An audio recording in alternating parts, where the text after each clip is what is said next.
আজকে আমরা কথা বলছি একজন রিক্সাওয়ালা, যিনি পায়ে চালিত একটা রিক্সা চালান। আসলে এক সময় এই পায়ে চালিত রিক্সাই আসলে মানুষের যানবাহন ছিল, কিন্তু যান্ত্রিক জীবনে এসে সবাই ব্যাটারি চালিত রিক্সা চালায়, অটো চালায়। কিন্তু এই চাচা উনি এখন পর্যন্ত তার পায়ে চালিত রিক্সা। আমি কথা বলছি তার সাথে। এই দেখুন, আপনার নাম কি?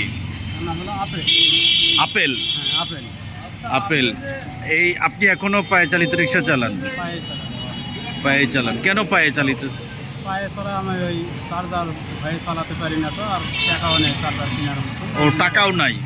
টাকা না থাকার কারণে মূলত আসলে আপনি এটা, আর আপনি ভয় পান। আচ্ছা, এই রিক্সা কি আপনার? আপনার নিজের রিক্সা না? আচ্ছা, এই কি মানুষজন কি উঠে এই রিক্সায়? ওটাই খুব কম, এখন বর্ষার সময় আরও কম উঠছে। বর্ষার সময় আরও কম উঠে। একটু খারাপ টাইম হলে একটু লোকজনটাও পাওয়া যায়। ও আচ্ছা, তাহলে এমনি সারাদিনে আপনার কেমন ইনকাম হয়? হয় 200-250 এরকম। 200-250 হয় আর কি। মানে আগের দিনের যারা রিক্সা চড়তো মূলত তাদের শখের বসে আপনার রিক্সায় উঠে। হ্যাঁ, আচ্ছা আচ্ছা, আপনি কতদিন ধরে রিক্সা চালান? চালাচ্ছি মোটামুটি 12-13 বছর। 12-13 বছর। ও, আগে কি করতেন?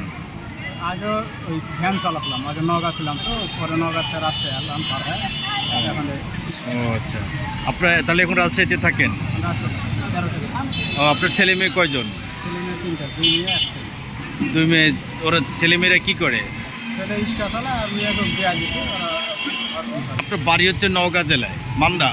নওগাঁ থানার মধ্যে পড়ে। নওগাঁ থানা, সদর থানা। এখানে কি ভাড়া থাকেন না ভাড়াতে? নিজে? আচ্ছা, ঠিক আছে। এই যে দেখুন চাচার রিক্সা, এই রিক্সা তিনি এখনও পায়ে চালিত রিক্সা চালান। এই রিক্সার মাধ্যমে আসলে তিনি তার পরিবারের সংসারের আয় উপার্জন করে থাকেন। তার রিক্সাটা এখনও পায়ে চালিত, কারণ তিনি তার বাড়ি নওগাঁ জেলার বাসিন্দা, তিনি কিন্তু এখন রাজশাহীতে ভাড়া থাকেন। আপনাকে অনেক ধন্যবাদ।